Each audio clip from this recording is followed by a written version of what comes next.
Guys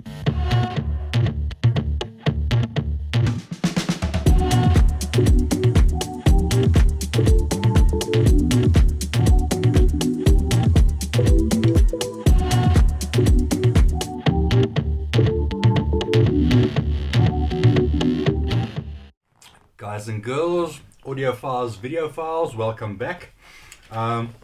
Before we get started on today's video, please, if you enjoy what I'm doing, if you like the grind, please hit the like, subscribe, share.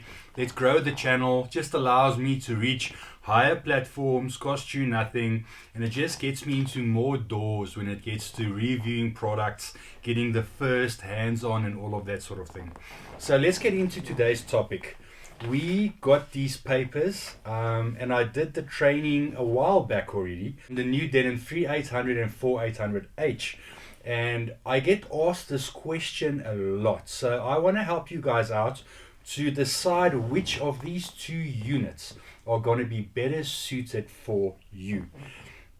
So on paper, and even myself, I get to the point where you see the 3800, it's 9 channel, 11 channel capable, and the 4800 also 9 channel and 11 channel capable. Where does the price difference come in? Because there is quite a significant jump. I think it's about a 20,000 Rand jump. I'll put the prices on screen again so you guys can see, from the 3800 to the 4800. So they gave us some points to touch on, and I'm going to go through all of this for you. So the first thing will be power. So if you look at the power of the 38 compared to the 48, there's about, on paper here, 105 watts on the 3800, 125 watts on the 4800. You might think that is not such a big jump in power. In the audio world, that is a significant jump in power. All that power also creates more heat, needs more structural integrity of the design, and all of that adds up to costs. So that is the first thing. How big is the room? What speakers are we going to be driving? That is going to make you decide between the 3800 and the 4800. Now on the power thing, there's a curveball I will touch on a bit later, which is normally the way I would rather go. But let's first go through all of these specs and stuff before we get to that. So that is the power. Then secondly, the processing. There's more attention paid to the processing on the 4800 than the 3800. Both of these units are equally good, but if you go up that step, you need to pay more attention to all the little nitty-gritties, and we have the AL32-bit processing on the 4800, so there's just a bit more attention paid to all of that. Not a huge deal breaker, but to some that makes the difference. Then we are on the power again, on the how the amplifiers are constructed. So on the 48, this is, I can't recall on the previous 4000 units if this was the same or if this is new. I'll have to go back into my books and just do a bit of history. But it's a monolithic construction on the 4800 where each amplifier has its own board, which was only normally seen on stuff like the bigger 6000 series and the 8000 series. So all of that is sort of trickled down now into the 4000 series, having a monolithic board construction, where on your lesser units, like the 2.8s, the 3.8s, and even below that, your boards get sort of divided. Your 4, 5, or 7 channel boards will be on like one board, and except will be on one board and not on different boards for each channel. So the monolithic construction, pictures I will put in again. So that's one point to note, and that is quite a big thing to have the separation in channels like that. So we can put that aside. Now the biggest thing for me is the construction and the cosmetics. So the build quality and all the parts used will be upgraded as you go on, and the biggest jump comes from the 3800 to the 4800.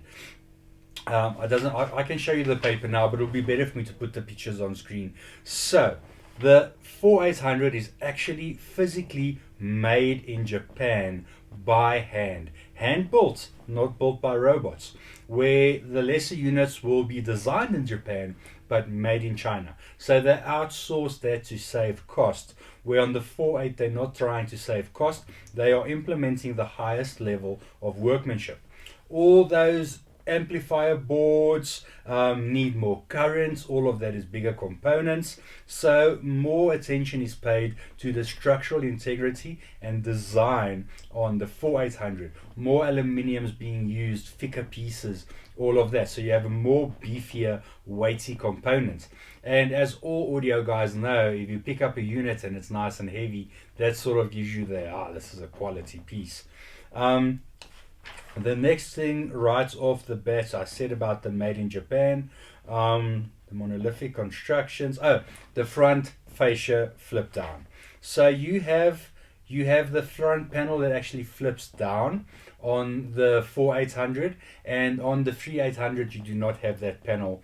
That is also a thick piece of milled aluminium that comes down, hides the button, gives it a more sleeker, upmarket look. So that in a nutshell is the two units, and I get asked this a lot.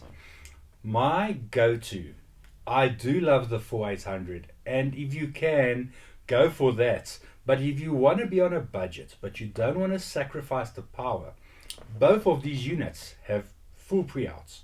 So add a power amplifier to your 3800. The rest is very much the same, because now you're not going to be paying so much attention to that power amplifier monolithic design, because you're going to be adding a 5-channel Rotel or a Marantz. I would go Rotel, just my personal choice. And I would power the 5 floor speakers, leaving the 4 high channels open for that. And that's more than enough for the receiver to deal with. And then you still have the slightly better processing on the 4800, but it's not going to be light years apart. So the 3800 is still going to do an amazing job. You can still load Dirac onto it, you can calibrate it up to perfection, and then you do have the power of a power amplifier. That might cost you the same or a little bit more, because that 20,000 gap might not cover like a Rotel 1555, which I'll put the price and the pics of that unit in this video. You might need to spend like an extra 10k, but then it's like an extra 10k and you really have an epic combo. It's going to last you long. And the power amplifier you're always going to keep, even when the next Denon or Marantz comes out in about 3 years time, because I don't think we're going to get one soon. They've covered everything they need to cover on all the new specs, and there's no new spec that they need to cover. So I think it's going to be like 3 years before the new unit comes. Then you might upgrade, but you keep your power amplifier and you just slot in your new receiver. So that's my little cheat, tip, trick that you can use instead of going up the one. But then obviously if you go up the one, it's going to be better, and you add the power amplifier. But then you can start looking at the 6800, which is also now out, and I still need to do a video on that. That might be coming soon. And also the new Morne Cinema 30, which is also out, which is more expensive. And then do you sort of go for the A110, or do you go for the 30 and a power amplifier? This can get very confusing very quickly. And even myself, I need to sometimes sit and think. The most important thing is sit and think of what you want to do, what you want to achieve. Do you have future plans? Try and plan ahead and future-proof as much as possible. Like the saying goes, failing to plan is planning to fail. So plan it out.